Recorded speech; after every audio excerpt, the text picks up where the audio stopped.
Dallas police now say Yella Beezy hired a hitman to kill his one-time friend turned rival, MO3. Cole Sullivan is live at the county jail. These are well-known rappers in the Dallas hip-hop scene. Yella Beezy's top single, Put It On Me, it peaked at 56 on the Billboard Hot 100. Now, he's in the Dallas County Justice Complex behind me on a capital murder charge, accused of hiring a hitman to kill a fellow rapper. This all happened back in 2020. And just before noon, in the middle of Interstate 35, just south of the Dallas Zoo, Dallas police arrested a 22-year-old and charged him with murder. Initially, that 22-year-old's in federal prison, convicted of gun charges. But now, 5 years later, they say he was the trigger man.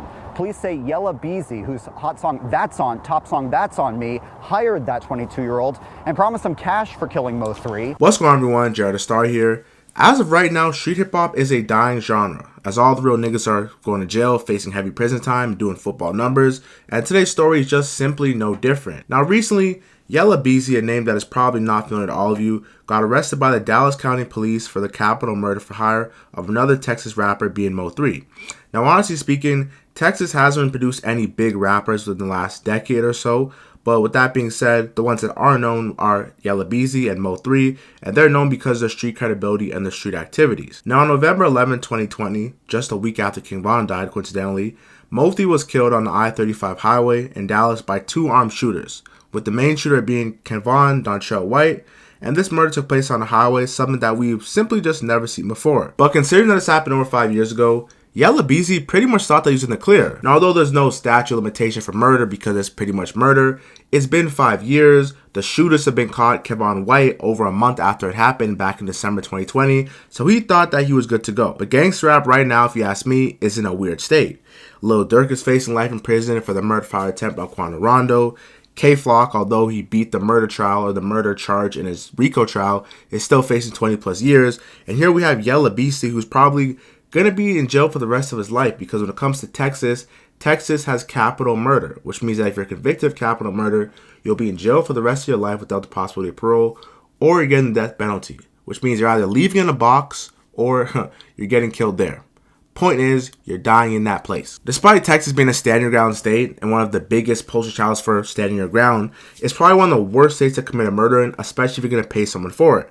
Now, I'm sure many of you guys want to know the optics of the whole MO3 and Yella Beezy beef, because to be honest, no one really talks about Dallas rappers or knows anyone famous from that city, and here's a video that'll explain the entire beef and the entire timeline down to a T. Y'all been knew the situation between Yella Beezy and MO3.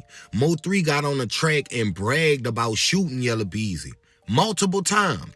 Bragged about killing Trap Boy Freddie homeboys multiple times. So I understand his mom and friends want justice for him, but let's call a spade a spade. These was two street niggas beefing, amen. It all started when Yella Beezy got Roy Lee knocked off. Now why he did that, I don't know. Dude was a whole comedian, but allegedly Yella Beezy had enough of this man and got him killed. MO3 was not having that shit because that was one of his best friends, one of his only friends in the music industry, one of his only friends in the city. So what did MO3 do? Catch Yella Beezy at a strip club, chase him through every light imaginable, and shot the fuck out him on the highway. Yella Beezy, being way smarter than MO3, came back and got MO3 friend killed named Lil Bubba. The murder of Lil Bubba was publicized and shown all on TV because it was mafia style, so they knew then hits was being ordered in Dallas. After that, that put MO3 back against the wall, and he had to show that he was out here guerrilla status. So he started stepping on shit, robbing shit, shooting shit, bragging about it.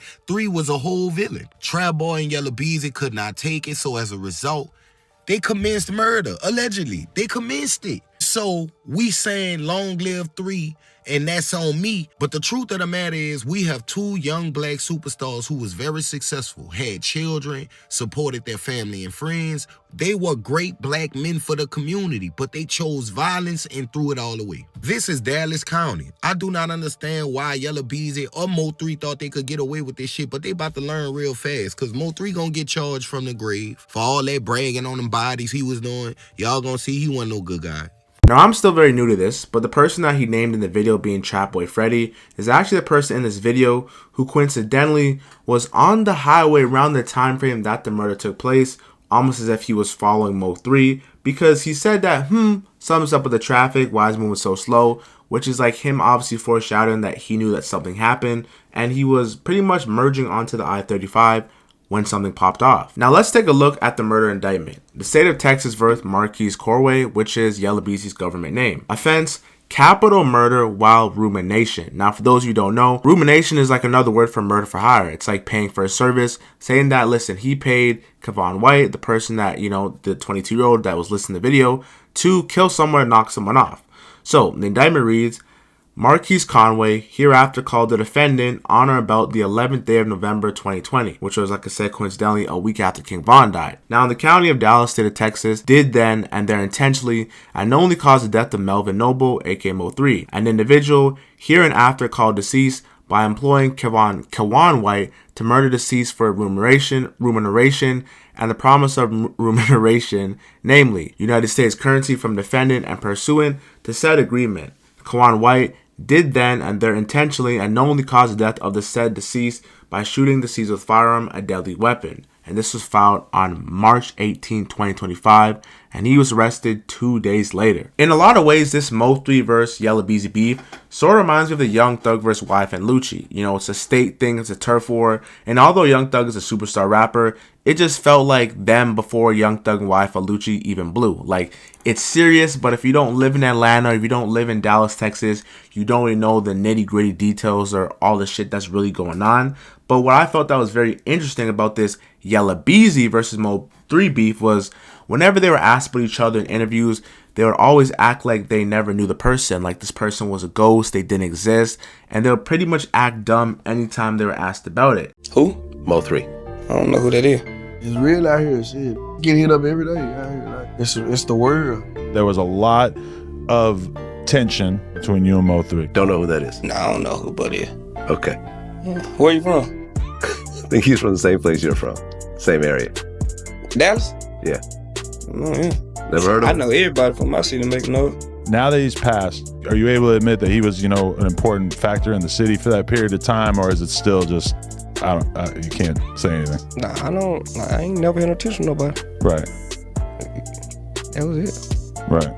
I ain't never been no tension with nobody. Anybody that ain't for you, anybody that's going against you, anybody that's goddamn negative, you understand me, ain't bringing no positive vibe, in the words of Gucci, put their ass in the dirt. Damn! For sure, you did. And we go take a toast to that. I saw you give Vlad an answer like that at one point too. I'm serious. I don't have a problem with people. Right. He ain't had no problem with me. Dallas creates a lot of gangsters because I was actually looking back at my old interview with him and I said basically the same thing to him. Basically. Now, what I felt was very interesting, I heard someone say, or seen someone say on the internet, is that they gave TK 55 years for a murder that he didn't pull the trigger. And that if it's true that Yella Beezy paid for someone to get knocked off, he's going to jail for the rest of his life. People, this right here is the Lil Durk case all over again. His friends died, and let's be fair though, for both parties, and I'm very neutral because I don't listen to either rappers. Rest in peace Mo3, and I guess RIP Yella Beezy because he's low-key cooked. But these are two people who had real street beef. They lost friends, and I'm not going to say one side was right because they're both wrong and it's a grown man business. But the reality of the situation is that there's going to be no one really winning from the situation as Mo3 is dead and Yella Beezy, like I said, will go to jail.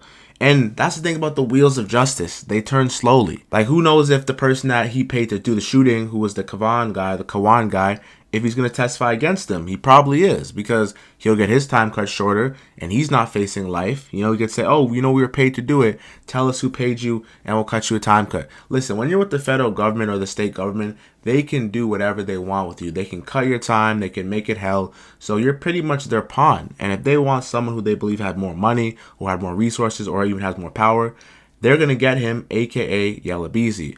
Now, y'all let me know. Do you guys think Yella Beezy has potential to beat this, or is he cooked all the way through like a steak? Follow me down below, hit the subscribe button, share the star, and hit that notification bell.